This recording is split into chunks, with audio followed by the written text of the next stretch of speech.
Hi, welcome back to the channel. Welcome back to Alex Kane's TV Reviews. Today I'm doing a spoiler review on the latest Doctor Who episode, Dot and Bubble. Really wasn't a fan of this episode, but here's my review on it. And it starts with this scene, pan shot of this dome area where there's a city on this planet, and there's outside there's like this forest on untouched by man and woman and any other life, and just we go to this dome area, and then we go to this girl is our main character called Linda, and she wakes up. The first thing she does, rather than just get herself up, she says Dot and Bubble comes on, and she's talking to her friend straight away, and then rather than get herself walking around, directions to the bathroom and stuff like that, and the the computer thingy that is like a small like an iPad, really, like a small version of an iPad, is guiding her where to go, turn left, turn right, time to brush your teeth, and talking to a doctor and all this, and it's a bit unusual, the scene. And then she's listening to this music from this guy called Ricky September. We find out, spoilers ahead, that is just like his celeb online name. He's got a different name, and he's just took on a stage name. And when the shot goes back into her room, you see this like creature standing there, and this is going to be our main villain or threat for this episode. And then it runs into title sequences, Doctor Who title sequences, and the title of the episode, Dot and Bubble.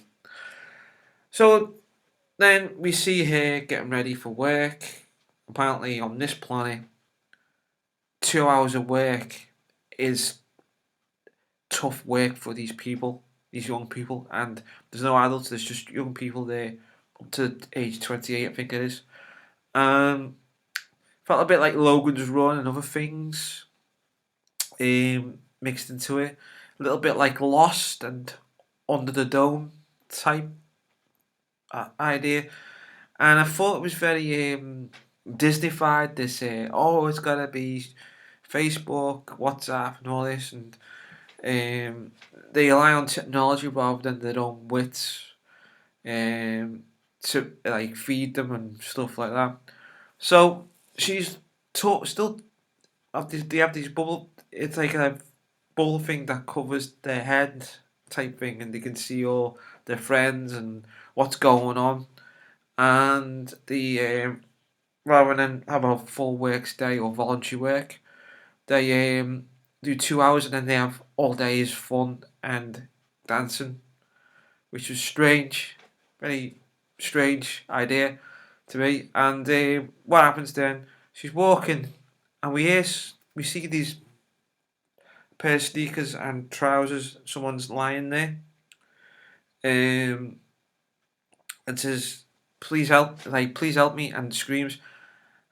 And she doesn't see it. She just completely is not clocked on to what's going on, and this creature just grabs, and you can see like a slime effect on the pathway. She goes into work, and before she goes to work, while she's brushing her teeth, while the computer's brushing her teeth, she sees the doctor, and it says unregistered viewer or unregistered friend, and it says, "I'm the doctor. You're in danger." And then she swipes the doctor away, and then that was, I forgot to mention that bit, but that's, But going back to our main character for this story, Linda.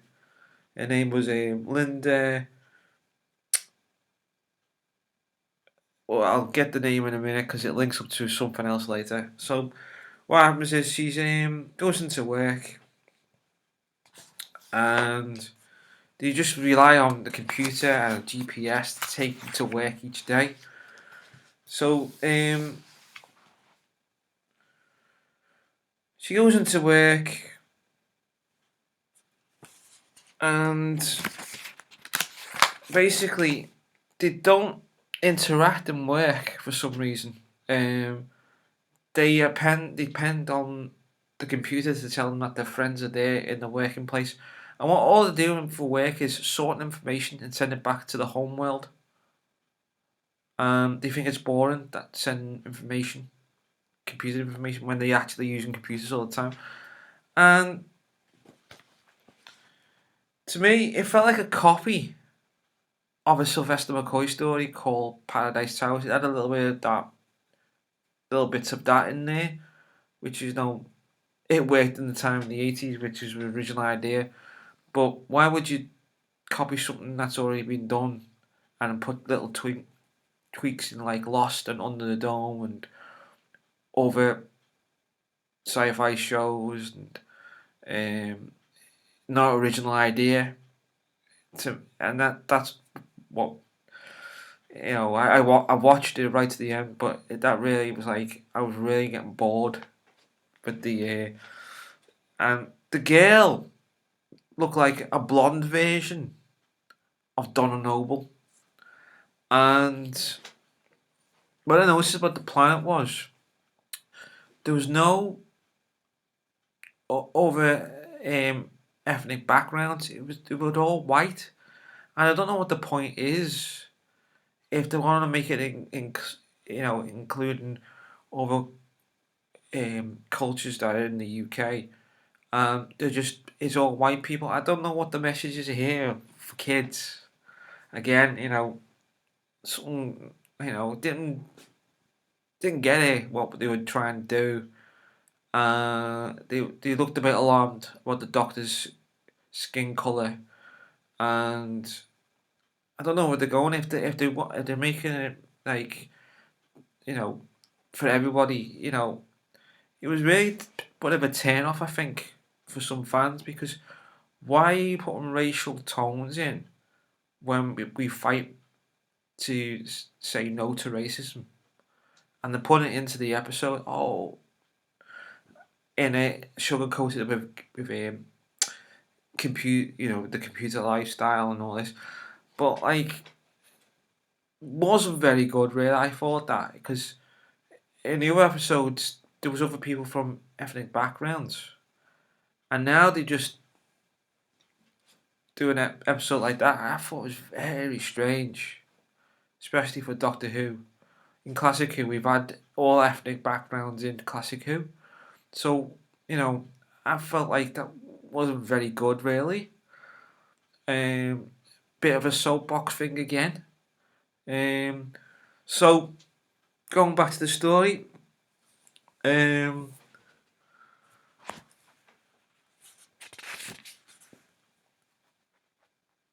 she doesn't realise what's going on and ignores things, and then all of a sudden, while she's in work, Ruby suddenly appears on the screen, and Ruby suddenly the way she gets her attention is, I'm with the tech department. How's it going and all this and blah blah blah.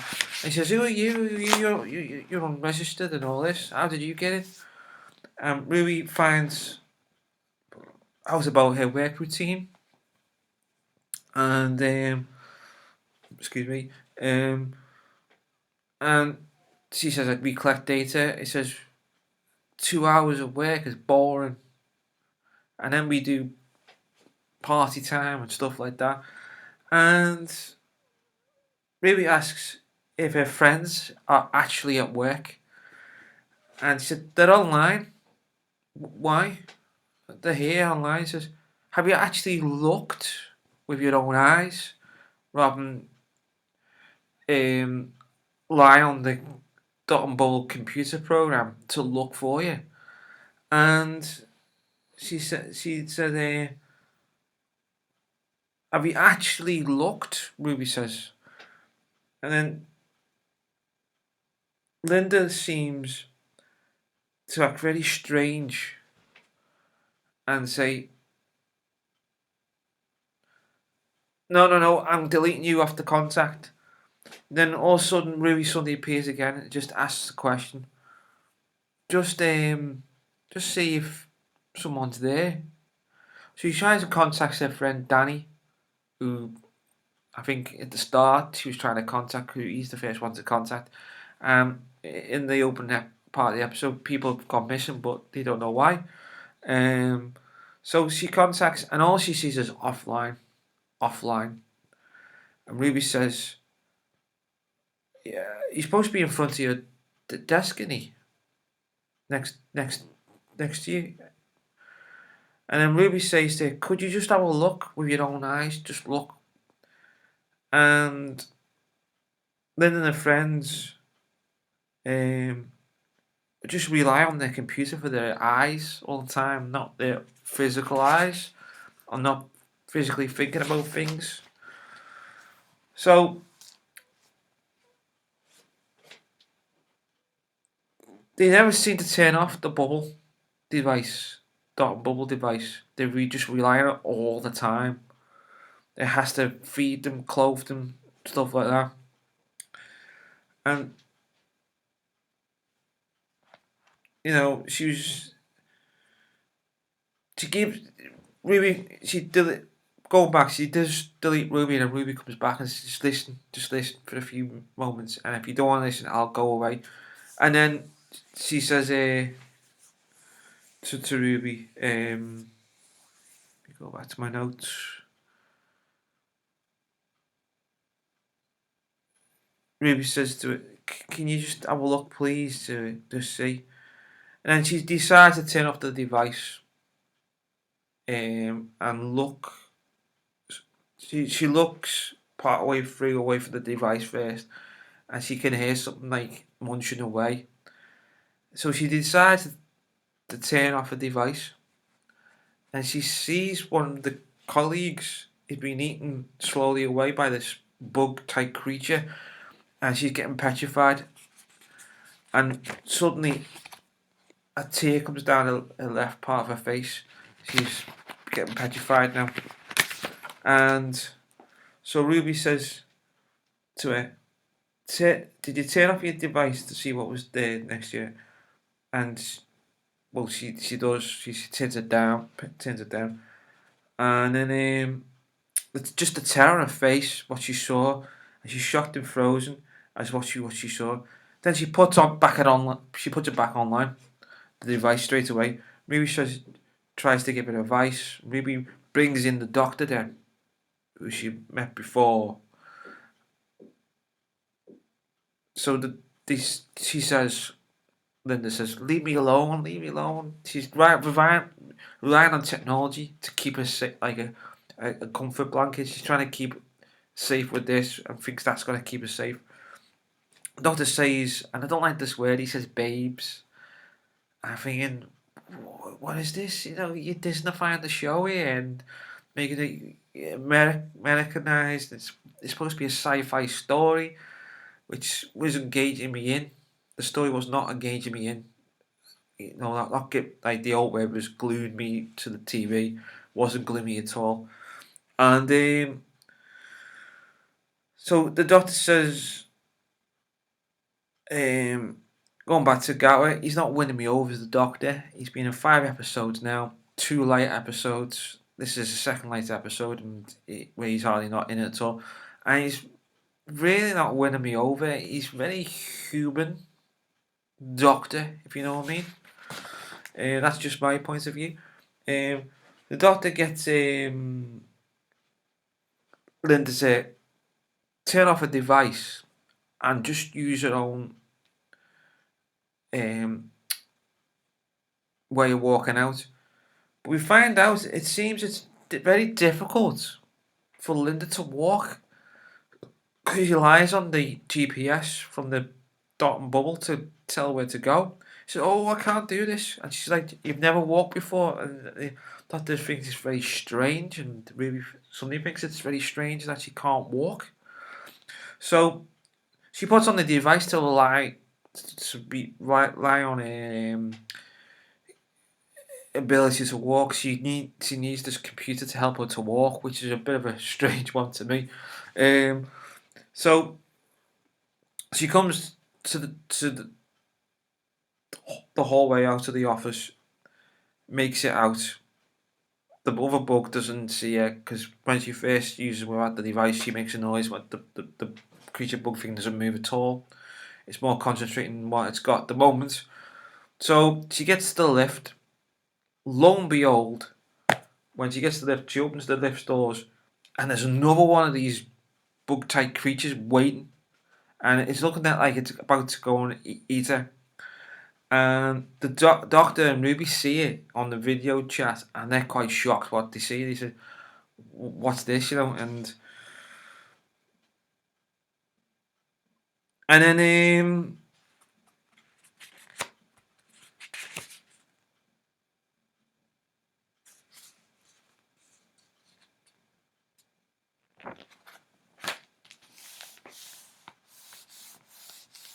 she gets outside, and the doctor is trying to convince her to get off this device so they can communicate a bit more, but she just doesn't want to. She turns it off for about 10 seconds and sees that there's chaos going on, and she puts it back on like a comfort blanket, and she asks the device where to hide, and they find this corner by the brick wall where she's hiding. So the doctor comes back online with Ruby, and they're talking to Linda about our plan to get her out. Doctor asks her what did she see, and she says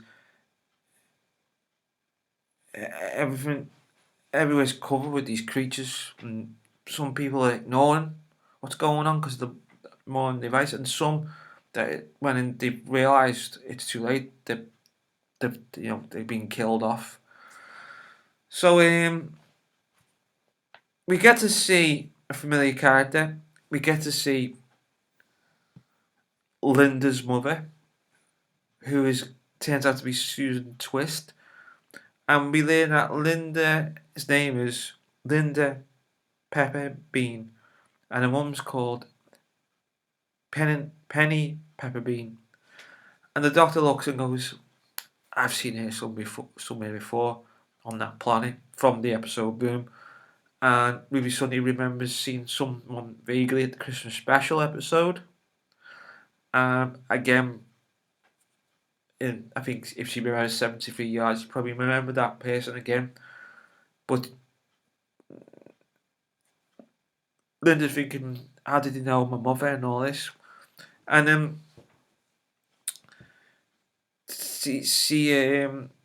the doctor cuts the conversation off. He uses Sonic as to you know control things. You know, the Sonic becomes like part of the as a character again, which is the Sonic is on like has to be out every couple of minutes now. So the doctor turns off Susan Twist's, aka Penny Pepperbean, turns off her communication, and Doctor turns out to be that the doctor and Ruby are in the same room, not in two screen rooms, and Linda's not happy about that. She says, "Well, you tricked me and all this. Why are you on the system?" So the doctor again says the word honey, and I go, "Oh, stop it, please! He's an alien. You're not a hip hop star, or not a human character. You're an alien." So the doctor can now unmute video chat because they got muted. You can now unmute video chat with the Sonic. What can the Sonic not do? While the doctor's coming up with a plan to help Linda and her friends to escape the dome and to go outside or somewhere where they could be safe. Linda's device begins to go on low power, and they find out even in the future they rely on battery power. So suddenly her device cuts down, and she's basically got no technology to help her, and she's first time ever relying on her human skills that she hasn't used before. So she panics. She needs what she needs to do. Needs to get to where she needs to get to, and there's a camera shot that turns around. You see all these bug-type creatures. They're all around everywhere. They don't know how they got there. Still a mystery how they got there. So she begins to walk to the first time by herself and begin to walk without using the technology. You see in the background the city is completely covered with these creatures everywhere. And she turns to the area where she wants to go to, and lo and behold, there's four of these bug type creatures lurking there. And she's the sign where the doctor told her to go, Plaza 55. And she says to herself, Plaza 55. That's the first time she uses a brain to say, I've got to go there. And she tries to walk, and she's nearly getting into one of the creature's mouths because she's quite close. And then we hear this voice saying, "Come with me. We are in danger. Come to me. I'll get you out of danger." And it appears to be the man is the pop star type celeb who has a stage name. It's Ricky Sunday. He appears to be helping out with the danger that they're in. So she should just lean onto my voice, just hear my voice and come. So Ricky and Linda Pepper Bean work together to try and get out of the situation, and they enter the building, and Linda now can charge a device. Ricky's trying to communicate. He says he's going to try and communicate with the Homeworld, and he clicks the Homeworld where their parents live on this planet, their Homeworld planet, and it looks like the planet is completely gone. The bug creatures are there, and they took over. It seems that there's no life left on the planet. So Linda says to Ricky, "Did you get in contact?" He says, "Oh, I think there's there's a delay, but we'll just have to keep on going. We'll try and communicate with them later." He makes an excuse because he doesn't want to tell the truth yet, because he wants to get to this place where the doctor told him to go to. With what needs to go to get out. So the doctor sends codes, and these codes have to type in every 5 seconds because it's a big code. And he uses a sonic screwdriver to download the information. So Ricky Sunday puts in the codes, but then the doctor, I didn't like this scene. The doctor gets very flirty with the character and Ruby as well. I'm thinking, this is supposed to be a family show. You're putting this again in. Kids can't just be kids for the show. It was pointless having that in. To me, it was pointless. We'll always be entertained, not be preached at. It's a sci-fi show, not a party political broadcast show. So, turns out the doctors found information about these creatures. The creatures are taking the people in alphabetical order, and it seems the dot and bubble device is involved as well with this situation. So the dot and bubble machine turns on Linda, and Ricky keeps it distracted, and Ricky says, "Put in the last bits of code in," and for some reason this is really bizarre what happened. And it's not mentioned any at the end about this. Ricky's defending it, and she tells the dot machine bubble machine won't turn off.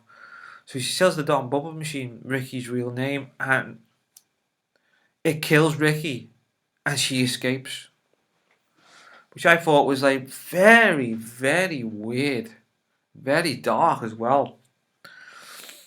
And then she goes down this ladder underground to this corridor, and she sees the TARDIS there, and the survivors, and the Doctor and Ruby are in the scene, and he's yet again wearing another costume He was wearing this t-shirt. Now the t-shirt is with this big long jacket, and his costume looked more like a Doctor Who costume. But he keeps changing his costume. I'm not happy with this idea of every 5 minutes he's got a new costume in every episode. Like every, well, I'm being exaggerating there, every 5 minutes, but every episode it's got to be a new costume. Um, so Linda talks to the Doctor and Ruby, but she tells lies about Ricky. Oh, Ricky's gone to find some more survivors. He stayed behind to look for more survivors, and you can see there wasn't any writing there to say, "Is that true?" The Doctor just looked and shrugged it off, and Ruby shrugged it off, which I thought was quite strange. And he tells their friends, their friends tell friends, Linda's friends tell her that we're gonna go live on the forest part of the planet where there's vegetation and that, and but they don't know how to survive. They rely on technology. They don't know how to survive, which is the strange thing.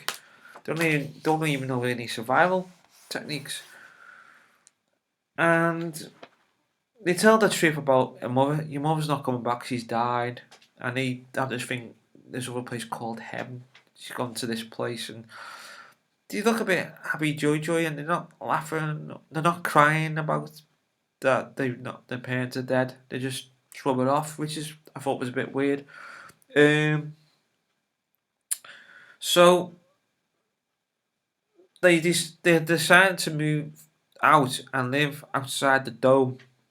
The Doctor offers to take them in this TARDIS to a new planet where they can get help and food and stuff like that.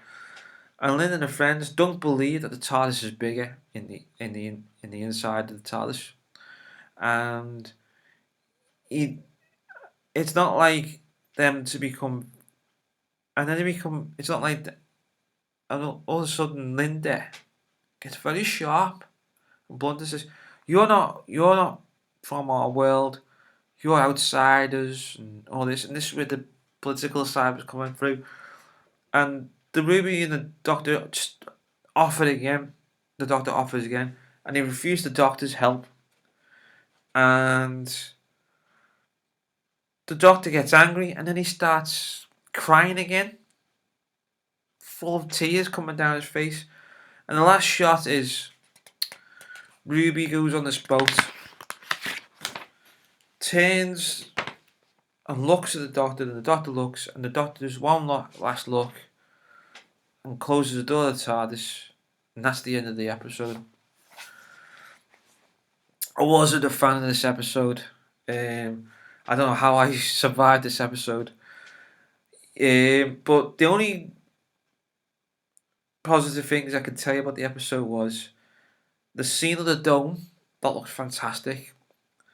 The location of the buildings, I knew where the locations of the buildings were. They're somewhere in Cardiff City and Cardiff Bay. I've seen them.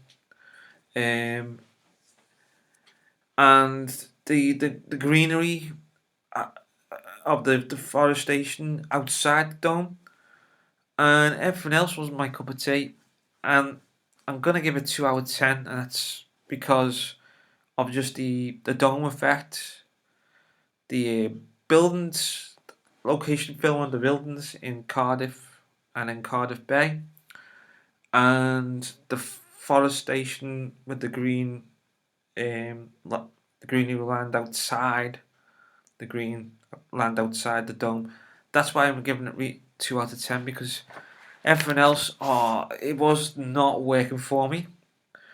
Not looking forward to the next episode. I'm gonna watch it to review it. Subscribe to the channel. Take care. See you soon.